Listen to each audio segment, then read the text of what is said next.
Regresamos en este rumbo de la mañana cuando son las 9:12 y tenemos un invitado muy especial y se trata de nada más y nada menos que el señor Chanel Rosa.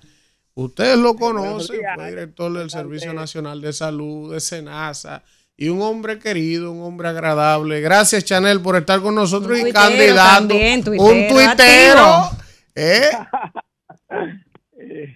Pues por aquí a tus órdenes. Chanel, evidentemente queremos conversar contigo sobre diversos temas, entre ellos la decisión del PLD de reservar una plaza que estaba reservada y entregártela a ti después de un clamor nacional, Chanel. Hasta la oposición estaba de acuerdo. Extrapartido el PLD, forzaron al PLD a llevarte, Chanel. Cuéntanos la situación, cómo se ha dado y cómo te has sentido con este respaldo que te han dado hasta extra fuera del PLD.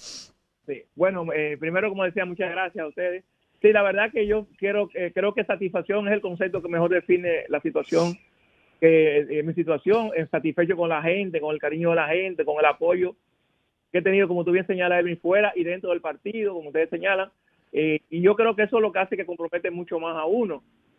Lo compromete con la lealtad a su partido, lo compromete con la lealtad a los valores que uno siempre le ha acompañado. Y yo creo que es un compromiso enorme que tengo con mi circunscripción, con los votantes de circunscripción, y nada, hacer el trabajo. Chanel, candidato actualmente como diputado. Mira una cosa, Chanel, aprovechando de tu experiencia como director del Servicio Nacional de Salud y del SENASA, Chanel, cuéntanos en tu época, por ejemplo, en el Servicio Nacional de Salud, la administración de los hospitales públicos, cómo mantener un sistema, porque no quiero politizarlo, porque es un tema de deudas acumuladas, quizá de falta de inversión en la dirección correcta. Ahora, cuando Chanel Rosa era el director de los hospitales, del Servicio Nacional de Salud, ¿cuál era la dinámica, la lógica para que los hospitales se mantuvieran, Chanel, por lo menos medianamente operando? ¿Y qué ha ocurrido? Que se ve como ha desmejorado el tema de las condiciones de los hospitales. ¿Qué es lo que está pasando, Chanel? Mira, Elvin, son varias cosas. Como tú señalas, el sector salud históricamente ha tenido un problema de financiamiento. Tú sabes que nosotros somos los países que menos invierten en salud en la región. Pero yo te diría, en mi caso particular, lo primero es conformar un buen equipo. Yo tenía un equipo excelente, y lo otro es un tema que es clave en un área como el Servicio Nacional de Salud, que tú manejas 200 hospitales, 2.000 unidades de atención primaria, donde siempre puede pasar algo negativo. Entonces, ahí es clave tú mantenerte alerta, como yo siempre decía. O sea, ¿qué significa mantenerte alerta? Tú tener un sistema donde los directores te tengan que informar las novedades, antecederte ante esas novedades se constituyan en un problema, un escándalo. Y alerta también significa que tú estés prácticamente en los hospitales. O sea, yo no salía de los hospitales de domingo a domingo. Yo hacía mi trabajo, pero yo me iba a un hospital de la noche, en la madrugada.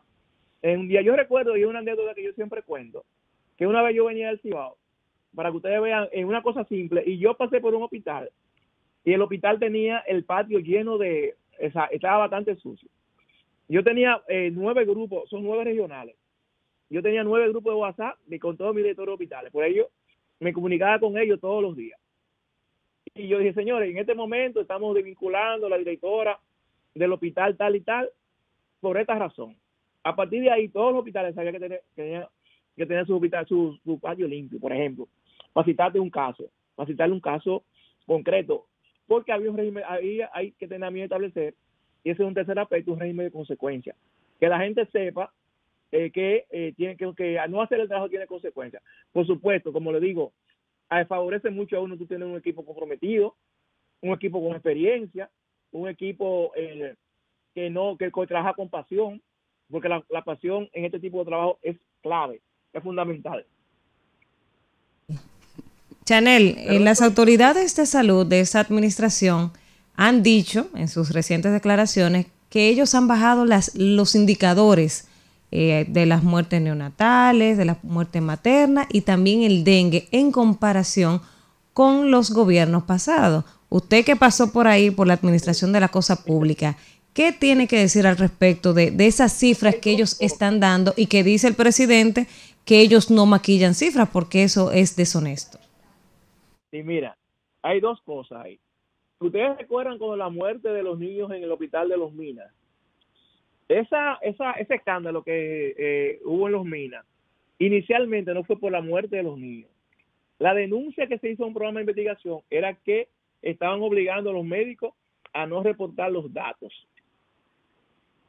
Ahí fue que comenzó la situación. Por lo tanto, yo tengo mis reservas a partir de ahí de todos los indicadores que el gobierno anuncia. Señores, ustedes saben, yo ahora hoy vi que el ministro de Salud anunció que hay 13 muertos de dengue. Pero todos los días, lamentablemente, aparece en un lugar que se muere alguien de dengue. El doctor Terrero, que ha sido funcionario de este gobierno, Clemente Terrero, que es una persona de lo más entendida en el tema y más informado en el tema del dengue, hace una semana dijo que él había contabilizado 72 personas fallecidas por dengue. Es decir, que hay un problema claro con los datos. Y hay un tema también importante, y es la reacción tardía del gobierno. Yo recuerdo que yo escribí un tuit cuando se anunció el ciclón Franklin. Y dije, señores, estemos alerta ahora con el tema del dengue porque van a aumentar los casos. Es ahora que el gobierno ha reaccionado. ¿Sabe por qué reacciona ahora? Porque las redes han reaccionado.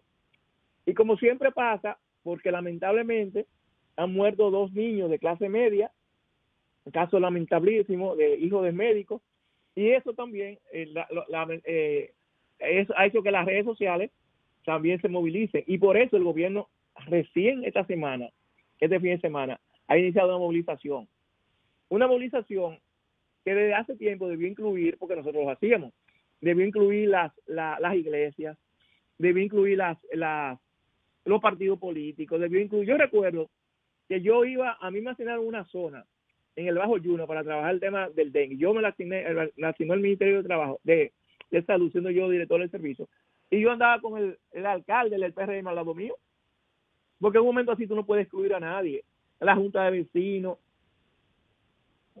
Por ejemplo, ¿qué semana está reportando el Ministerio de Salud Pública? El Ministerio de Salud Pública tiene 4 semanas de atraso en los reportes que hace periódicamente. Entonces, esos casos que dicen ahora, estamos hablando de 4 semanas, señores. De 4 semanas atrás. Es decir, que sí, que hay un problema con los datos, hay un problema con la reacción que ha tenido el gobierno frente al tema de las autoridades.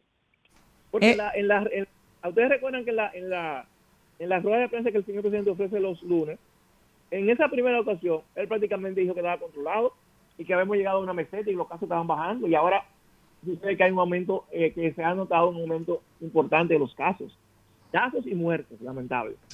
Chanel, eso del retraso en publicar las semanas epidemiológicas, ¿había pasado antes? Mira, siempre hay un par de semanas de retraso, porque ustedes saben que esos datos hay que compilarlo a nivel nacional, hay que confirmarlo en muchos casos.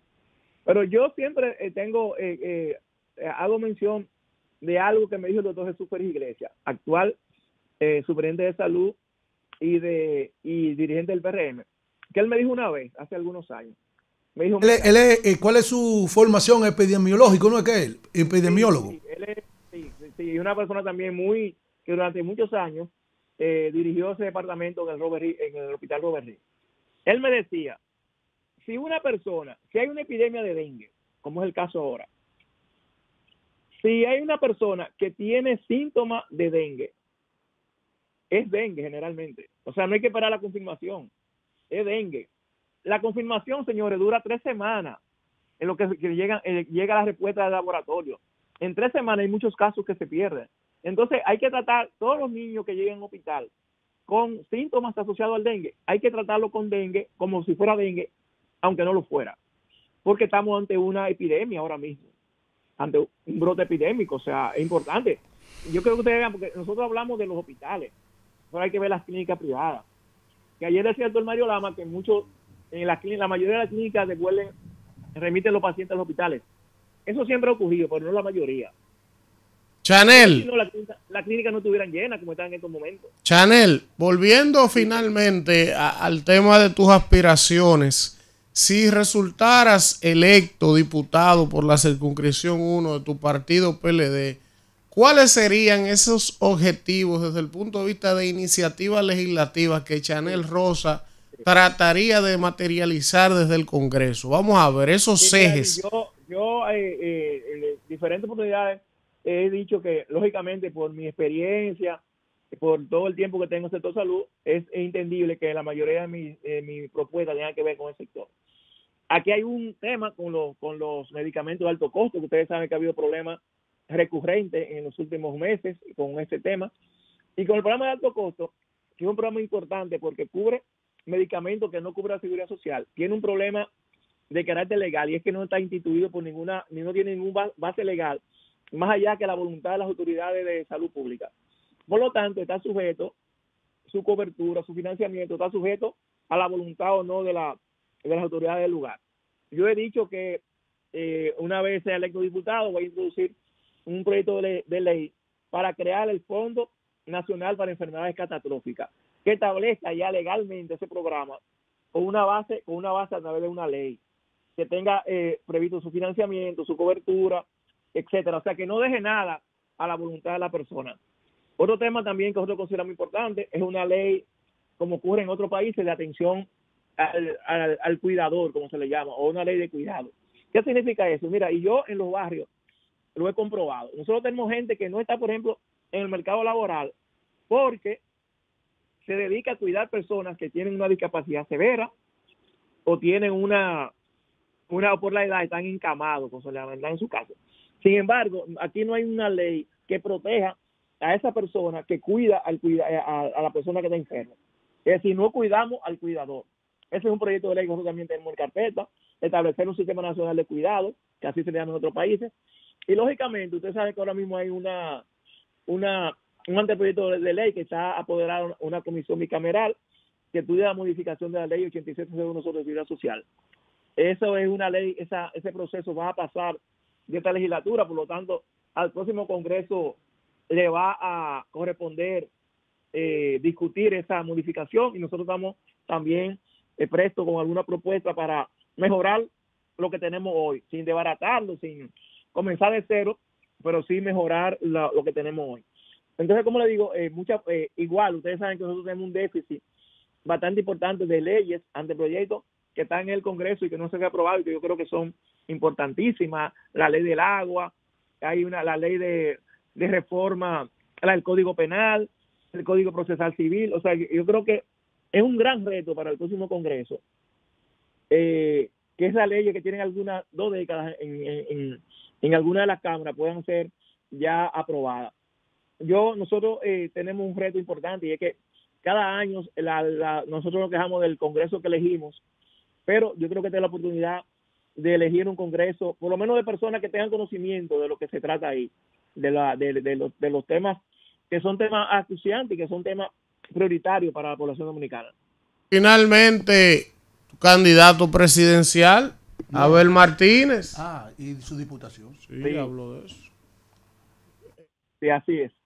La gente debería apoyar a Abel. ¿Cuál es la perspectiva que tiene Chanel desde su sector con relación a las aspiraciones de Abel? ¿Has podido conversar con él para conocer su visión sobre el sector salud? Y cuéntame de eso. Bueno, ayer conversé con él en la mañana, cuando se me comunicó el tema de la reserva. Yo además formo parte del equipo técnico que está trabajando el programa de gobierno del candidato Abel Martínez y que coordina Juan Ariel Jiménez. Yo estoy coordinando la parte de política social, específicamente la parte de salud y seguridad social. Los ejes que definió el candidato el domingo pasado en su proclamación, los ejes prioritarios está de salud. Y nosotros estamos trabajando y apoyando al candidato en esas propuestas. Pues gracias a Chanel Rosa Chupani. Gracias por estar con nosotros. Éxitos, hermano. A usted. Un abrazo a ambos.